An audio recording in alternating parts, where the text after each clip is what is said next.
कि आपको ऑथेंटिकेशन के लिए लॉगिन पिन क्रिएट करना होगा, यानी उस पर्टिकुलर एप्लीकेशन के लिए आपको लॉगिन पिन क्रिएट करना होगा, जो हर बार आप एप्लीकेशन को क्लिक करके ओपन करेंगे तो आपसे एक पिन पूछा जाएगा।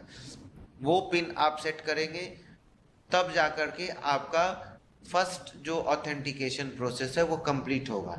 तो इसको आप कैसे करेंगे, ये आपको डिवाइस पे इस तरह से दिखेगा कि जैसे ही आप एप्लीकेशन को ओपन कीजिएगा, पहला चीज आपसे पूछेगा कि सेट 6 डिजिट का एम पिन। तो 6 डिजिट का रैंडम कोई आप नंबर ले लेंगे, यानी कि कोई भी नंबर जो आपके हिसाब से सूटेबल आपको याद रहता है, वो 6 डिजिट का आप कोई कोड सेट कर लेंगे। वही कोड को आप कंफर्म एम पिन में एंटर करेंगे। जब दोनों जगह आप उस नंबर को एंटर कर देंगे तो जनरेट पिन पे आप क्रिएट करेंगे। जनरेट पिन पे क्रिएट करने के बाद वापस से आपको एम पिन जो आपने अभी सेट किया था उसको यहाँ पे आपको एंटर करना, एंटर करके आप प्रोसीड का बटन को क्लिक कर देंगे। इस तरह से आपका पहला ऑथेंटिकेशन प्रोसेस कंप्लीट हो जाएगा। दूसरा ऑथेंटिकेशन प्रोसेस आपका क्या है कि आपको जो मोबाइल नंबर आपने रजिस्ट्रेशन के समय एंटर किया था, उस मोबाइल नंबर को आपको वेरीफाई करवाना होगा। तो उससे क्या होगा कि डिवाइस या एप्लीकेशन को पता होगा कि यही वो ऑथराइज्ड आईओ यूज़र है। तो इसके लिए आपका ओटीपी उस रजिस्टर्ड मोबाइल पे जाएगा और उसको आप एंटर करेंगे। इसका कैसे कीजिएगा, तो जैसे ही आप एम पिन डाल देंगे, सेकेंड स्क्रीन आपके पास इस तरह से खुल जाएगा जिसमें ऑथेंटिकेट योरसेल्फ का एक आपको ऑप्शन दिखेगा। और यहाँ पे आप जाहिर सी बात है देख सकते हैं मोबाइल नंबर लिखा हुआ है, तो आप वही मोबाइल नंबर डालेंगे जो आपने रजिस्ट्रेशन करते समय इस एप्लीकेशन के लिए डाला था। तो आप अपना मोबाइल नंबर इसमें मेंशन कर देंगे। मेंशन करने के बाद आप प्रोसीड का बटन को क्लिक कर देंगे। क्लिक करने के बाद आपका उस रजिस्टर्ड मोबाइल नंबर पे ओटीपी चला जाएगा। सिंपली आप उस ओटीपी को ओटीपी वाले फील्ड में भर देंगे। भरने के बाद आप प्रोसीड का बटन क्लिक कर देंगे।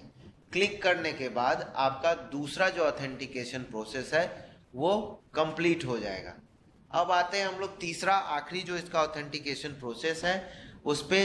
जैसा कि आपको सर ने बताया था कि इस एप्लीकेशन को क्लाउड स्टोरेज और आपका डिजी लॉकर से सपोर्टेड ये एप्लीकेशन है, यानी कि आप जो भी स्टोरेज करेंगे वीडियोग्राफ फोटोग्राफ का वो डिजी लॉकर और उसके थ्रू क्लाउड पे ये स्टोर होता है।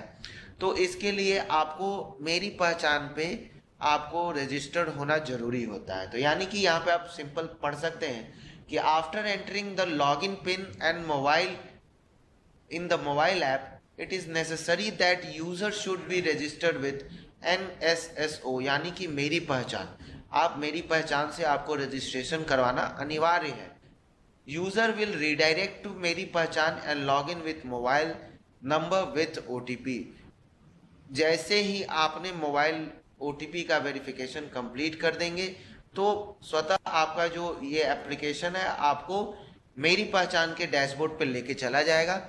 फिर से आपको वहाँ पे वही मोबाइल नंबर एंटर करना है जो आपने रजिस्ट्रेशन के समय एंटर किया था। सिंपली आप मोबाइल नंबर एंटर कर देंगे। दो चेकलिस्ट यानी कि टिक का साइन आपको करने का दिख रहा होगा, यहाँ पे पिनलेस ऑथेंटिकेशन और टर्म्स एंड कंडीशन को आपको चेक करना होगा, यानी एक्सेप्ट करना होगा। उस पर क्लिक करके आप साइन इन के बटन पे क्लिक करेंगे तो दोबारा से आपका जो मोबाइल नंबर है उस पर एक ओटीपी जाएगा। उस ओटीपी को आप एंटर करेंगे। एंटर करने के बाद आपका तीसरा और आखिरी ऑथेंटिकेशन प्रोसेस कंप्लीट हो जाएगा। अब जैसे ही आप तीसरा और आखिरी ऑथेंटिकेशन प्रोसेस कंप्लीट कर देंगे, आपका मेन मेन्यू पे ये एप्लीकेशन रिडायरेक्ट कर देगा। आगे बताने से पहले कुछ और पॉइंट्स है जिसको हम यहाँ पे क्लियर कर देंगे। पहला पॉइंट ये है कि ये ऑथेंटिकेशन का प्रोसेस आपको हर बार नहीं करना है, यानी कि पहली बार आप अगर एप्लीकेशन को इंस्टॉल करते हैं किसी मोबाइल पे तो ये सारा प्रोसेस को आपको कंप्लीट करना होगा। सेकेंड टाइम थर्ड टाइम आप जब भी आप लॉगिन कीजिएगा तो सिंपल आपका जो एम पिन मैंने बोला था, आप एम पिन 6 डिजिट का नंबर डालेंगे और आपका एप्लीकेशन ओपन हो जाएगा। ये सारा प्रोसेस आपको बार बार करने की ज़रूरत नहीं है। हाँ, लेकिन आप जैसे डिवाइस बदलते हैं, यानी एक जिस मोबाइल पे आप काम कर रहे थे उस मोबाइल से दूसरे मोबाइल पे अगर बदलते हैं तो आपका फिर से ये ऑथेंटिकेशन का प्रोसेस को पूरा करना होगा, जिसमें आपका एम पिन दोबारा मांगेगा, आपका जो मोबाइल ओटीपी वेरिफिकेशन है वो करवाना होगा, और ये मेरी पहचान से आपका जो ऑथेंटिकेशन प्रोसेस है ये तीनों करना होगा। लेकिन आप एक बार इंस्टॉल कर लेंगे तो उस डिवाइस पे आपको दोबारा ये सारी जानकारी भरनी नहीं होगी। सिंपल आप हर बार एम पिन को ओपन डालेंगे और काम करेंगे।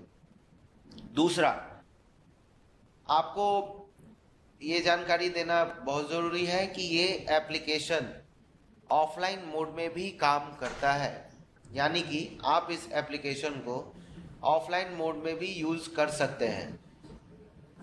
बहुत बार ऐसा होता है कि आप कहीं पे किसी रिमोट लोकेशन पे आप चले गए और उस लोकेशन पे आपको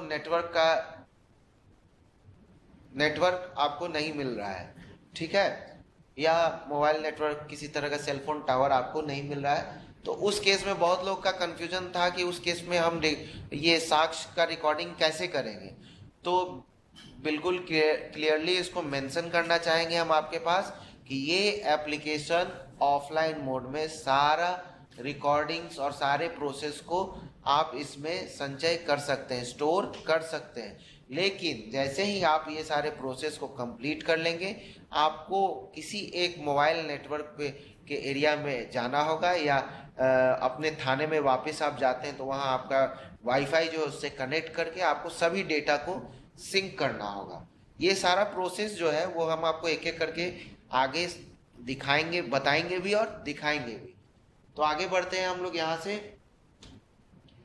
यहाँ पे आप जब मोबाइल ओटीपी डाल देंगे तो डिजी लॉकर का एक अलाउ एक्सेस आएगा, इसको आप चेक कर देंगे, अलाउ कर देंगे, और आप इस तरह से आपका ऑथेंटिकेशन प्रोसेस कंप्लीट हो जाएगा।